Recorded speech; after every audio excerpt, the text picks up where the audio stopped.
ladies, and welcome to my kitchen. I'm Ricky, and I'm so glad to have you here as I launch Aprons and Attitude, where healthy bites meets fashion vibe. I will be sharing some of my favorite recipes that are not only delicious, but gluten-free and filled with healthy and wholesome ingredients. So grab your apron, roll up your sleeves, and let's get started. Well, today we're making my version of Olive Garden's Zuppa Toscana, which is a potato soup. The water is already in the pot behind me boiling, so now we need to slice up our potatoes so we can add it to the hot water. Now you can use a knife to cut all of the potatoes if you want, or you can use what I like using, which is a mandolin, because it makes quick work and they're all identical in size. So I'm going to continue on with the mandolin. You can buy these pretty much anywhere. I got this at Walmart for under $20. You set the height of the blade for the thickness of whatever it is you're chopping. And then this is extremely important to have. You push down on the food and you push it into the mandolin so your fingers are protected, because I have cut myself before. So we're going to get these potatoes sliced up. And as you can see, it goes fairly quick. Well, our potatoes are boiling, and while that's happening, we're going to dice up our garlic. We're using 2 cloves of garlic.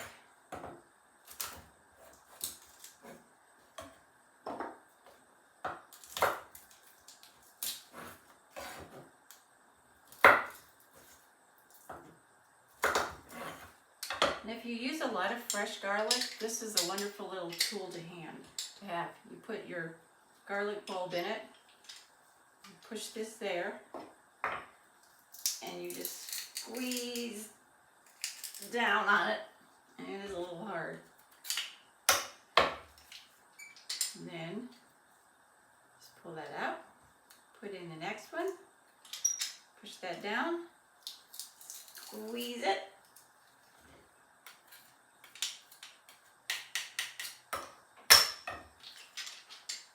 And there you have it. Much quicker and much easier than slicing it all up with a knife.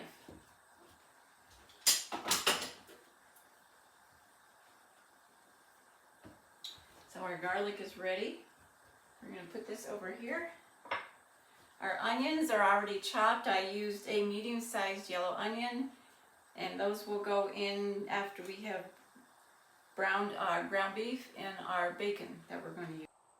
Well, our potatoes are done, and I've turned off the heat, and I'm now going to strain them into a bowl so that I can save and use some of the potato water. So here I have a big bowl with my strainer in it, and I'm going to put this in the sink because it will splash and it's hot and I don't want to get burned. So hot pads, safety first. And it's heavy.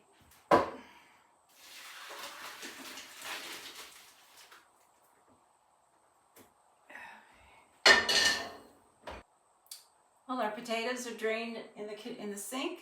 I'm going to let them cool a little bit.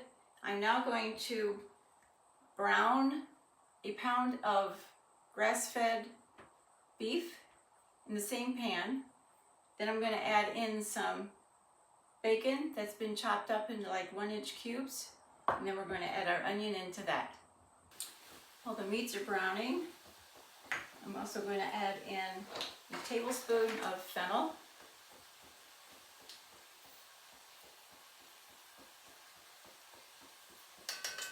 And a teaspoon of fennel, a 1/4 teaspoon of black pepper,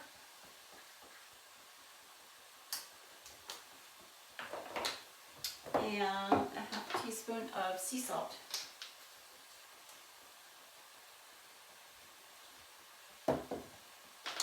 We can always adjust the salt and pepper later on. It just depends on how much salt you want and pepper you want in your soup.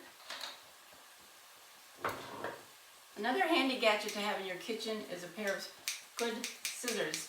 I use these to cut the bacon up into the pieces. They're nice, also good for cutting up herbs and other things. So you always want to have one of these in your kitchen drawer. And don't let anybody take it and use it for other stuff either. Just use it for your food.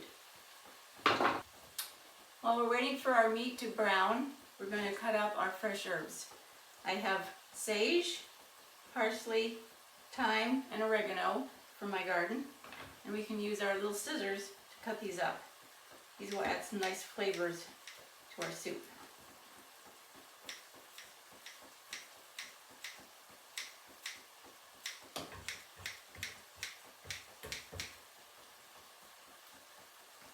I'm just going to save out a little bit of parsley for garnish.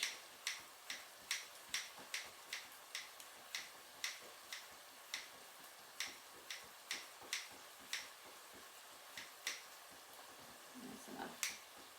And our oregano, we're just going to pull it down from the stem. The same with our thyme. Start at the top. We're going to pull down on it. And it pulls it away from the stem.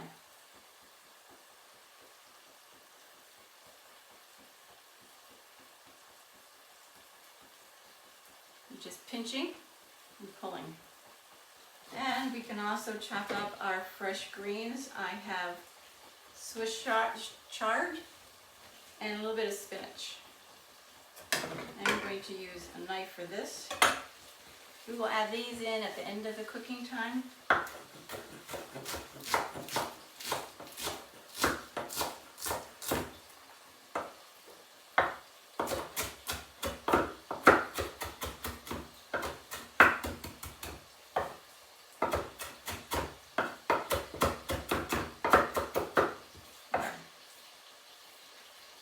That's good.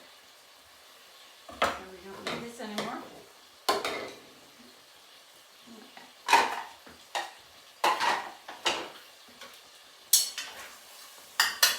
Smells really good, especially with that bacon. Well, our meats are almost finished cooking, so I'm going to add in our onion and our fresh garlic. Well, I've added the potatoes into our meat mixture, and I wanted you to see what it looks like. It smells delicious, so I am going to add in the fresh herbs.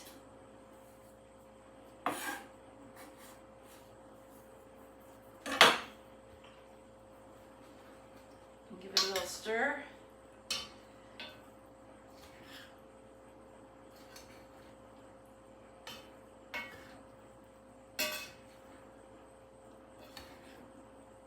Now, if you don't have fresh herbs, you can use dried, and I will give the dried measurement equivalent at the end of the video. So don't feel like you need to rush out and buy fresh herbs. I just happen to have them still in my garden, so I'm trying to use them up as much as possible. Well, I added in the potato water, and I'm going to put in the broth until it just covers the mixture of potatoes and meat, because later we'll add in some 100% organic soy milk. And that looks about right. I'll give it a little bit of a stir. Now I'm going to add in my chopped vegetables.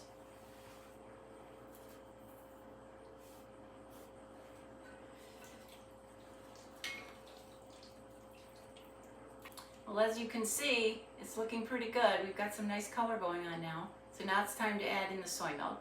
Then we're going to put it back on the stove, and we're going to simmer it for a while until it's heated through. I'm using an organic soy milk that is just soybeans and water.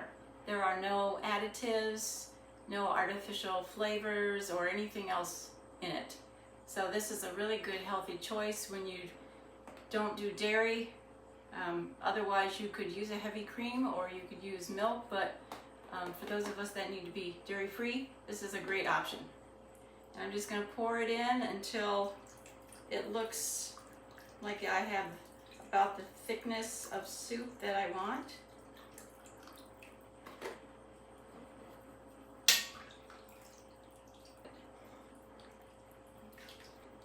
So I'm going to put this back on the stove now and let it simmer for a while so the flavors can blend and it is nice and hot all the way through. Well, it's back on the stove now simmering, but before it gets too hot, I'm going to take a little taste test and adjust for the seasonings.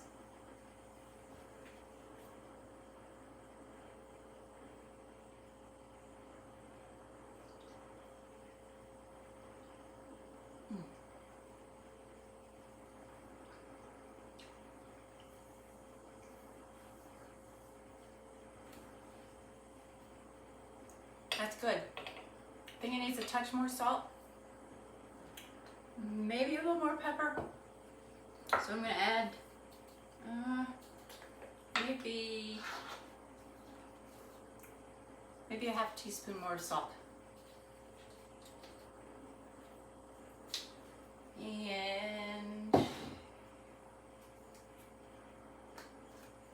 just a little more pepper.